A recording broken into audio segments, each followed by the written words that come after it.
Time to get down to the brass tacks. My name is Mel Sams and I'm the Managing Associate of Sams CPA, and we're located in Dunedin, Florida. Today I'd like to talk to you about the major tax reform that we just experienced as a country and how it's going to impact you and your business. In this first broadcast, we're going to be talking about the impacts to individuals under the new tax law. Things are going to get very interesting, and with great change comes great opportunity. One of the major changes that we're all going to see some benefit from is that of lower marginal tax rates. The brackets have all shifted down, whereas before the top bracket was 39.6%, the top bracket's now 37%. Everybody experienced a downward shift. Another major change, and one that I'm getting a lot of questions about right now, is what about standard deduction? What about itemized deductions? What can I still deduct? So I'm going to unpackage that for us a little bit today. Those of you that have been standard deduction claimers in recent years will now have an extra boost of about 100% more than what you're accustomed to having as the standard deduction. So in the past, the standard deduction has been around $6,000, obviously indexed for inflation a little bit each year. I believe it's been $6,200, $6,300. That's now going to over $12,000 for single filers. And similarly for married filers, married joint that is, the standard deduction will roughly increase by 100%. So those of you in the past who have not been able to quite get to that level now have an extra deduction that will also help lower your effective tax rate on top of the marginal decrease. And for those of you who itemize, here are some of the changes that are taking effect in 2018 that we need to be prepared for. Number one, in the past, you were able to deduct an unlimited amount of sales tax, state income tax, property tax, and other ad valorem taxes that you may have been assessed. However, in 2018, that's capped at $10,000. So that would open up a good opportunity to plan the timing of those certain tax payments to take advantage of maximum deduction.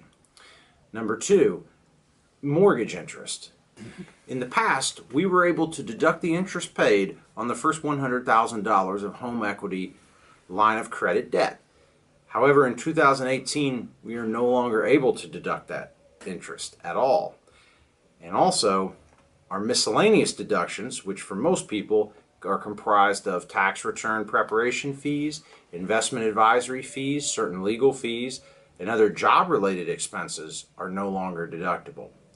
Now, you may say, well, how am I going to be experiencing lower taxes when I'm losing all these deductions? Well, that's where a good CPA comes into play. They can help you navigate through these waters and get to the other side coming out in better shape. One of the other provisions of the new law that I think is going to be very beneficial to a lot of people out there is expanded usage of Section 529 plan funds. Under the new law, those 529 plan funds may now be used to pay for private school tuition for students in elementary through high school. That's going to be huge for a lot of clients. I've gotten that question year in, year out for many years if those 529 plans may be used for that, and now I can happily say yes, they can. One of the other provisions of the new law that will affect most Americans is that surrounding the healthcare mandate, which was created under the Affordable Care Act several years ago.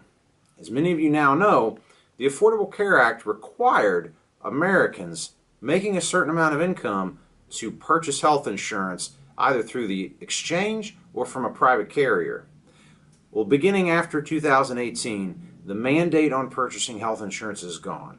You are no longer required to purchase insurance under federal law. What we have discussed here today is just a small piece of the changes that are taking place in 2017, 18, and future years under the new tax law. I highly recommend you seek out your most trusted advisor, a CPA, to help you navigate through these waters and to help you unpackage this and to see how it applies to your specific situation. If you have any questions, comments, or ideas for future podcasts, please let us know. We would really like your feedback, and our contact information will be at the end of this broadcast.